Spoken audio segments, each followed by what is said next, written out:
Megastar Chiranjeevi తన 157వ చిత్రాన్ని అనిల్ రావిపూడి దర్శకత్వంలో చేస్తున్నాడు. ఇప్పటికే కథ మొత్తం పూర్తయింది. ఈ నేపథ్యంలో చిరంజీవి సినిమా స్క్రిప్ట్‌కి పూజలు నిర్వహించాడు అనిల్ రావిపూడి.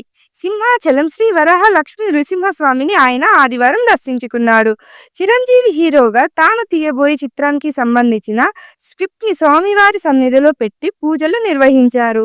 ఆలయంలోని కప్ప స్తంభాన్ని ఆలింగనం చేసుకున్నారు. ఆయన పేరిట అర్చకులు స్వామికి ప్రత్యేక పూజలు నిర్వహించారు.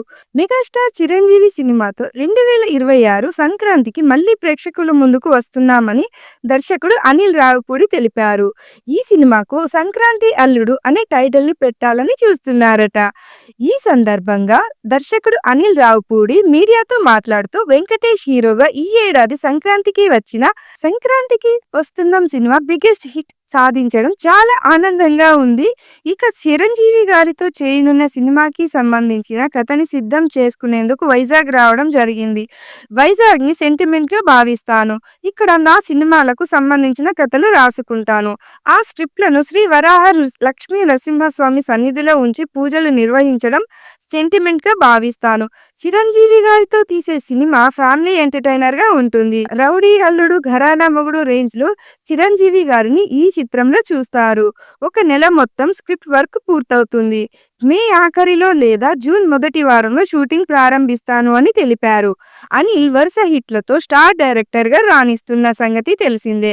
అదే జోష్లో మెగాస్టార్ ఇమేజ్ కు తగిన వింటేజ్ స్టోరీని చిరంజీవికి చెప్పినట్లు తెలుస్తోంది.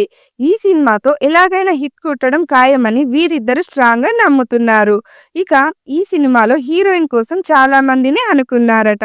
కానీ వాళ్ళు చిరు పక్కన సెట్ కారేమో అని వారందరిని రిజెక్ట్ చేస్తూ వస్తున్నారట అనిల్. ఇక ఈ సినిమాలో హీరోయిన్ గా తమన్నాను తీసుకుంటారని వార్తలు వస్తున్నాయి. సీనియర్ ముద్దుగుమ్మ మిల్కీ బ్యూటీ తమన్నా అయితే పర్ఫెక్ట్ గా ఉంటుందని ఆయన ఫిక్స్ అయినట్లు తెలుస్తోంది.